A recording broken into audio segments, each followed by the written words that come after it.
Hello, viewers and learners of NIOS.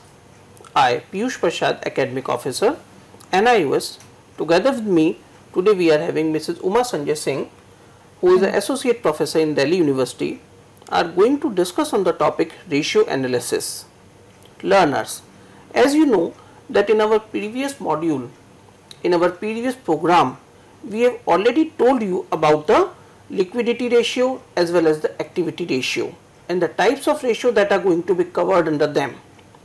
Today in this program, basically we are going to discuss on the topic of solvency ratio and the leverage ratio. Learners, you know that ratio is going to basically express a relationship between one financial figure in comparison to the another financial figure, so that we can be able in a position to draw some conclusions that is a meaningful conclusion and can act upon it. Learners, you know solvency ratio is one of the ratio which is basically calculated to know whether the ability of the firm to make its payments in long term time, that is whether the firm will be in a position to make the payment of its debts together with the interest well in time or not. Now this ratio is going to cover two type of things. One is known as a debt equity ratio and the other is known as a proprietary ratio. Learners, debt equity ratio is a ratio which establishes the relationship of the outsiders funds with the shareholders funds. That means outsiders funds include all those type of things which are taken by the business from outside the business. That may be in form of the debts, in form of debentures, in form of loans taken from the banks and financial institutions. And when we talk of equity, it means the amount of the capital that has been invested by the owner in a business. It includes his capital, his profits, his reserves and so on. So normally debt equity ratio establishes the relationship between the debts and the owner's funds. Now when we talk about its formula, it basically debts upon equity, means the total debts, that is an outsider's liability, is taken in the numerator and the value of the equity is going to be taken in the denominator. Normally the standard ratio is considered as 2:1. That means that even if the debts are going to be double the value of the equities, it is considered that business will be able to make the payment of its liabilities well in time and there won't be any problem in that. But in case if the equities are less, then it is considered as a red signal for a business that there is some doubt, there may be some problems in making the payment of the debts. In case if the debts are less and the equities are more, we consider it is much more better and a safer financial position. Absolutely. Madam, now I would request you to please explain it in much more detail, the value of the debts and equities. So you've already explained what debt and equity are. So debt means the long term sources of funds, which might include your debentures and the long term loans which the firm has taken from either the banks or the financial institutions. Equity means the shareholders funds, which includes equity share capital, preference share capital and reserves and surplus. So debt equity ratio would be debt upon the total, the sum total of the equity. Now to take an illustration of how this ratio would work, let us assume that the total equity share capital are for rupees 1 lakh, general reserves account for 45,000, accumulated profits are 30,000, debentures are 75,000, creditors are 40,000 and outstanding expenses are 10,000. Now debt to equity would be the total debt upon the total equity. So in our example, we have to include only the long term loans.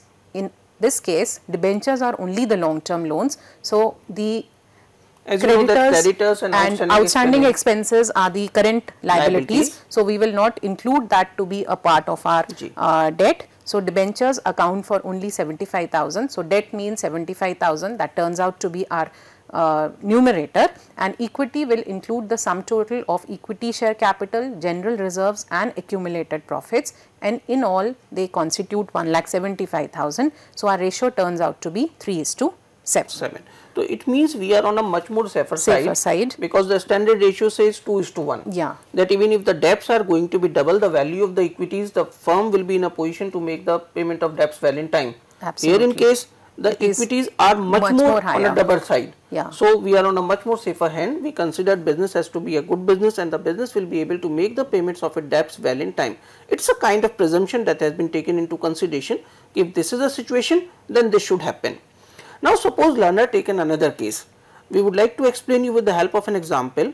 Suppose a firm is having the debt equity ratio of 2:1, which is standard, and certain transactions took place in the business, then what are going to be the effect of those transactions on the debt equity ratio? As I have already mentioned, suppose the debt equity of a business is 2:1.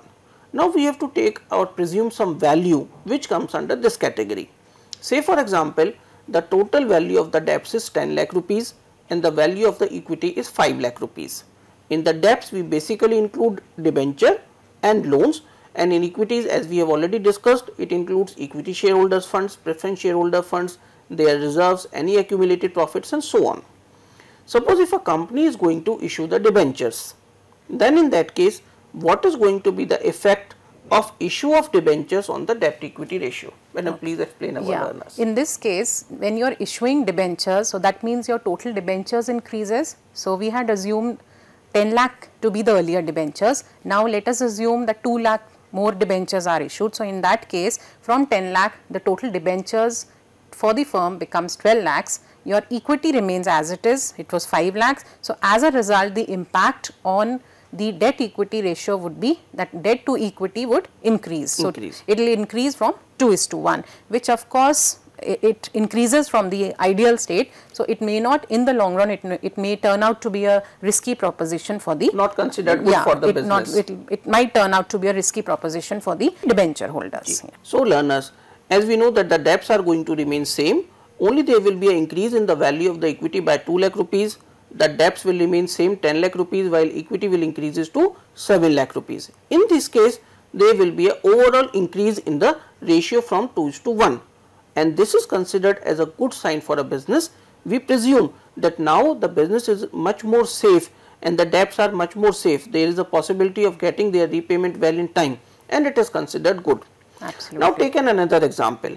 Suppose if the creditors are going to be repaid, then what is going to be the effect of payment to creditors on our debt equity ratio? Now when the creditors are going to be repaid, in that case your current liabilities will decrease and your current assets in the form of cash balance would also decrease. So this will not have any impact on the debt equity ratio, because in debt equity ratios we are talking in terms of the long term liabilities and the equity shareholders fund. So in this case there will be no impact on the debt equity ratio and it remains exactly the same. Okay. So learners, be very careful and show that when we are talking of the debt equity ratio, you have to only take the long term debts and only the equities.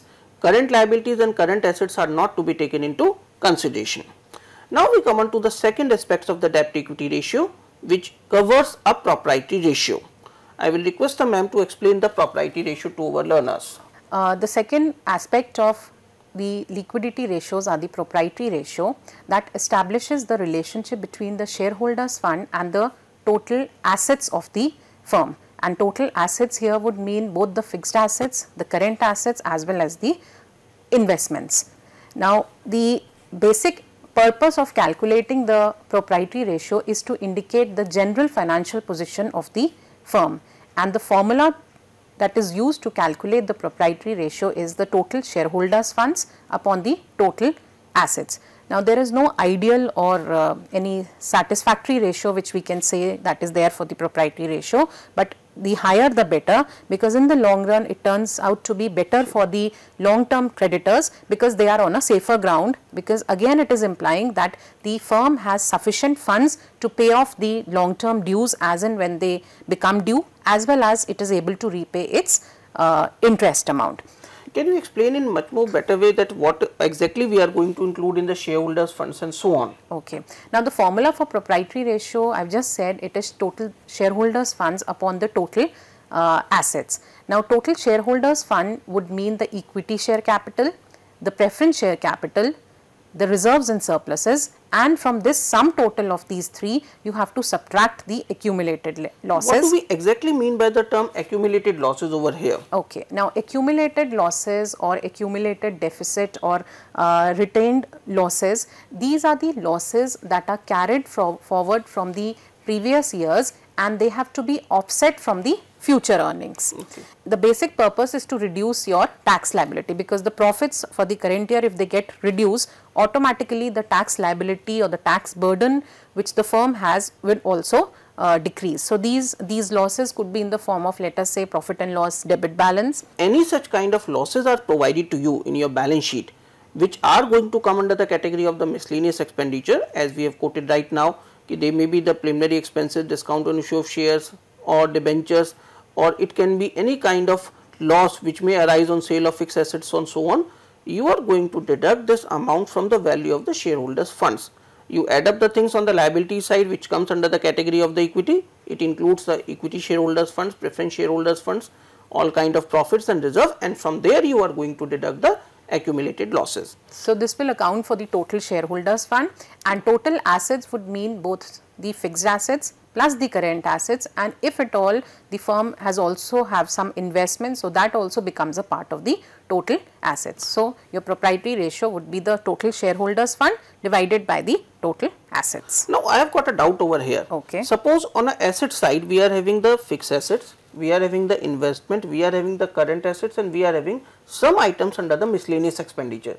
Then are we going to first add a miscellaneous expenditure and then we deduct it, or are we going to leave it aside, or will take only fixed assets, current assets and investment at the time of calculation of the total assets? Both ways the answer would remain the same. Okay. Either you can take fixed assets, current assets, I mean the sum total of all those four items that you've just stated, and deduct miscellaneous expenditure from there, or we pick up only the three items, that is fixed assets, current assets and the investments. Either way the answer for the total assets remains the same. Whenever we are going to calculate the total assets, only these things are to be taken care of. Can you explain this thing with the help of an example? Okay, let me take an illustration for proprietary ratio. Let us assume that the equity share capital defined as 1 lakh, preference share capital for 50,000, reserves and surplus for 25,000, debentures for 60,000, and creditors are also defined for 15,000. In all, the total liabilities accounts for 2,50,000. In the asset side of the balance sheet, we are given the fixed assets at 1,25,000, current assets as 50,000 and investments to 75,000. So the asset side of the balance sheet also amounts to 2,50,000. Now, in order to compute the proprietary ratio, the first thing is we compute the numerator, which is shareholders fund.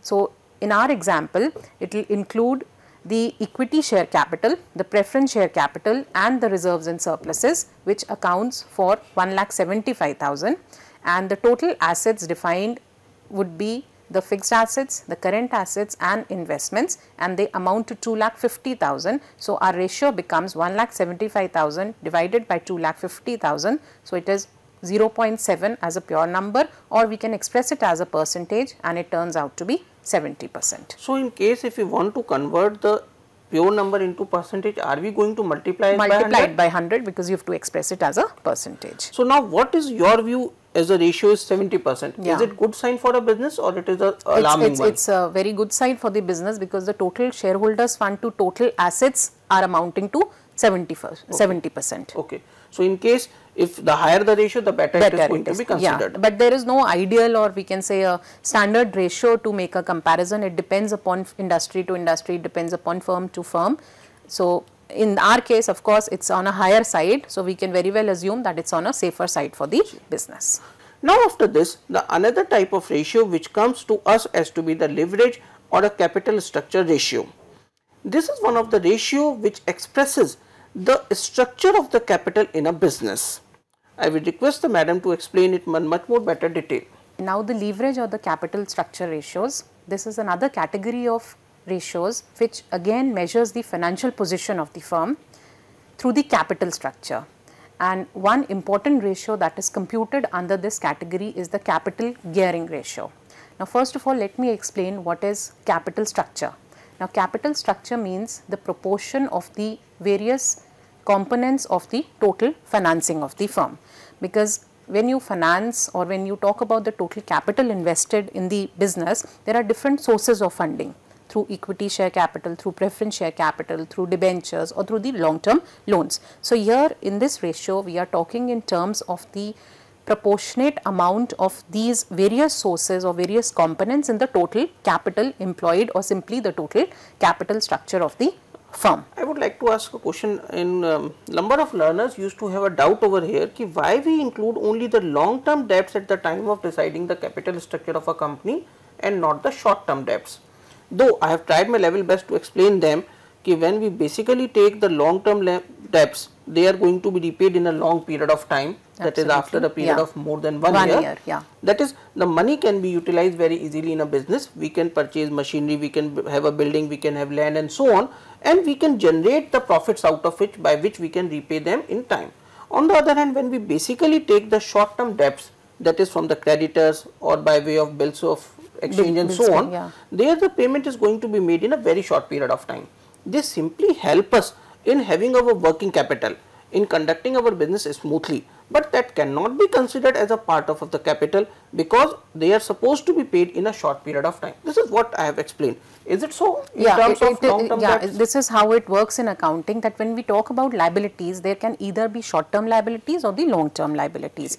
Short-term liabilities would be those obligations or liabilities which are to be paid off immediately. That means you are utilizing the services that you have taken on these liabilities during that accounting period. So, that is why they are termed as short term. That means during a period of 12 months for which you are preparing the accounts. Now, long term liabilities would mean the liabilities or the obligation which the business owes to the outsiders over a period of time. That means they are not to be paid immediately. Let us suppose you have taken or you have issued debentures. So, you have taken a debt from the public for a period of 5 years. That means they are to be redeemed after 5 years and the amount would be a huge amount, it will not be a small amount. So, this huge amount you are going to use it as a part of, let us say, capital employed to the business so as to purchase machineries, purchase long term assets. So, these are going to be a part of your total capital employed, and that is why they are referred to as long term debts, and that becomes a part of our total long term obligations. Okay, now coming back to the capital gearing ratio, what I was talking about. So, these ratios are generally to help the financial analyst in the various components of the capital structure. So, this ratio establishes the relationship between the various components of these capital structure. That is, as and when they are going to decide the total capital of the company, they have to find out that how much money should be taken from the debts and how much from the equity shareholders. Together with that, when we are talking of the equity, we have taken out 4 different things. That equity will consist of the equity capital, preference capital, reserves and profits and so on. And when we talk of debts, we have taken again the various components, as the debentures are going to be there, the loan from the bank and financial institution is going to be there. So, they are going to basically calculate a ratio, a proportion, that from which particular source how much funds they should raise. This is not a very layman decision that okay, you take this much loan from the bank and this much from debentures and this much from equity. A combination of all these things are to be made in such a manner so that there can be a maximization of profit to the company and a maximum return to the shareholders. So, this decision that how much funds are going to be raised from which source is basically going to come under the category of the capital gearing ratio. Yeah. So, the basic purpose of computing this capital gearing ratio is to analyze the capital structure of the firm, which I have been talking about, and the formula that we are going to use is the equity shareholders fund to the total long term debts and the fixed interest charges or the fixed interest obligation which the firm has to pay to the outsiders. Now, again, there is no ideal or a standard ratio to comment that whether it is an ideal form or not, but gearing or the components of the capital structure should be such that you are able to meet your fixed interest, fixed obligations on time. Now, let me explain what we mean by the term capital gearing, because that forms the basis of this ratio. So, what is capital gearing, or what in general terminology we call it as leverage. Now, leverage or capital gearing refers to the proportion of relationship between the equity share capital, which includes your reserves and surpluses, to the fixed interest bearing funds like preference share capital, long term loans and debentures. So, you are establishing the relationship between the equity shareholders funds to the total fixed interest bearing funds. Now, I would like to interfere over here. Yeah. When we are talking of the debts here in this case, especially in the capital gearing, are we going to take the preference shares as the outsiders funds in terms of debts? Otherwise, it is considered as a part of the equity. okay. Now, So, is it so? see, there is a difference between this ratio that we are computing and the debt to equity ratio which we had talked about earlier. Here we are talking in terms of the total owners fund. So, total owners fund would be only in the form of the equity share capital and the reserves and surplus. Preference share capital would not be a part of the owners fund because they have an option of redemption. If and somehow or another they are going to be redeemed and plus they carry a fixed rate of dividend. So, they come under the category of fixed interest bearing funds, because on debentures also you have to pay a fixed rate of interest, on preference shareholders also you have to pay a fixed rate of dividends, whereas in case of equity shareholders nothing is fixed at the time of issue. So, it totally depends upon the profits that are being generated. So, if the firm is able to generate a better profit, then of course the rate of dividends to the equity shareholders would be higher, and in case it is less, of course the rate of so there is no fixed. So, our learners are going to be much more careful at the time of calculating the capital gearing ratio, because normally in other cases what we have done, that preference shares are going to be taken as a part of the equity shareholders. Whenever we are going to calculate the value of equity, we add the preference. But here, especially in case of the capital gearing ratio, preference share will not be the part of the equity.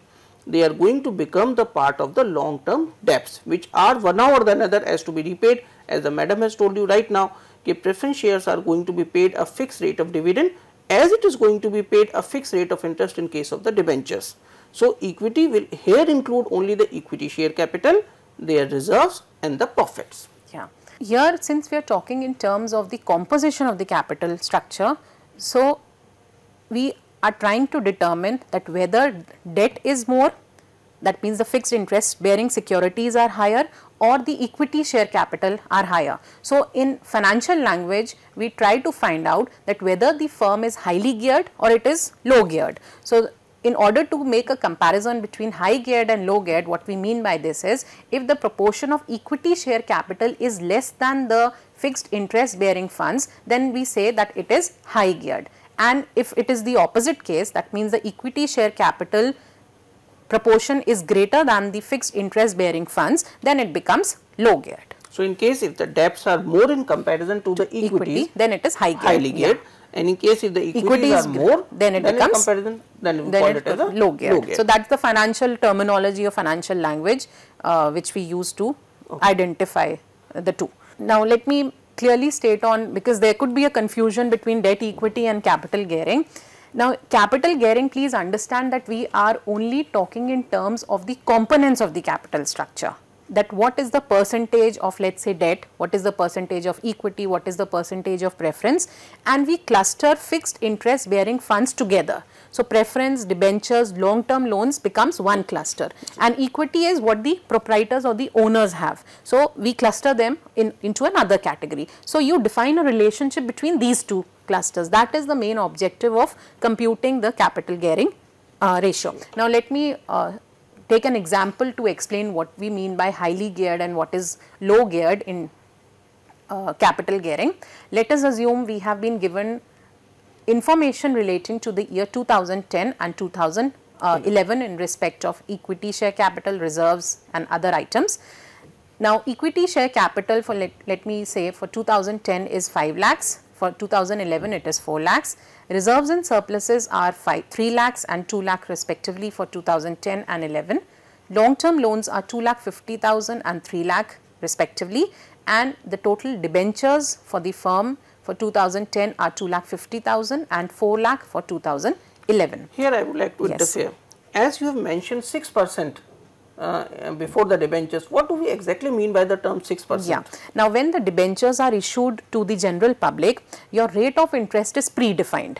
In case of equity shareholders, you will see that there is no percentage in terms of dividends. Yes, in terms of dividends, because that is totally dependent upon the firm's profits and the firm's decision that whether it wants to retain its earning or whether it wants to distribute it as dividends. But in terms of debentures, it is absolutely clear at the time of issuance that you have to pay your interest obligation. So even if the company is not generating profits during the current year, it still has to make payments for its interest obligation by either selling off its fixed assets or sometimes using the reserves and surpluses. One or the another, they have to make the payment of interest. Yes, they cannot defer it to the next year. Whereas in case of dividends, there is no obligation. If they want, they can declare a dividend. If they don't want, they may not declare the dividend. So that is why the rate of interest is always predefined in case of debentures. Is it going to make any effect on our question? If any percentage is given, as you have mentioned, this is going to be the rate of interest before the debenture,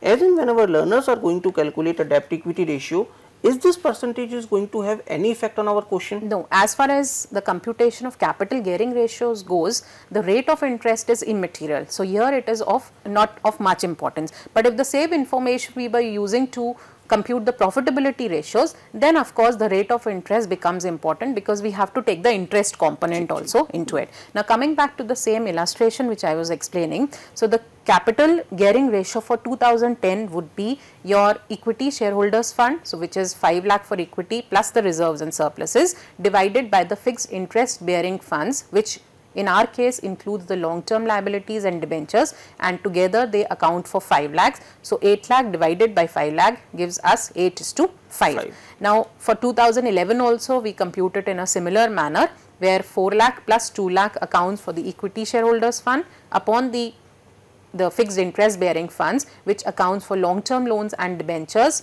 for 7 lakh, and the ratio turns out to be 6:7. Now in comparison to 2010, the ratio was 8:5, now it is 6:7. So in 2010, the firm is referred to as low geared, because the ratio of equity was greater than the fixed debts you can say. And in the year 2011, the case becomes for just the opposite. It turns out to be high geared, 6:7, where debt exceeds your shareholders fund.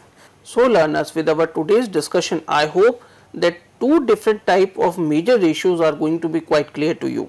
One is, we have talked about the solvency ratio, which is calculated to know the long term ability of the firm to make the payments of its debts, and it includes two different type of ratio, which we have taken as the debt equity ratio and the propriety ratio.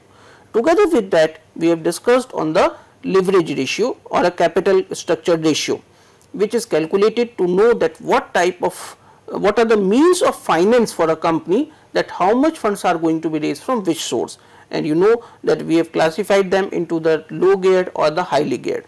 I hope, keeping in view these things in your mind, and the illustration which we have taken in our discussion are going to help you in solving out the further questions that are given in your self-learning material. Keeping you all these things, I hope the formulas, the significance and the meaning you are going to take care at the time of solving your questions. All the best. Thank you for being here with us, madam. Thank you. I thanks a lot on behalf of NIUS that you have spent your valuable time and provide such useful information to our learners. Thank you very much.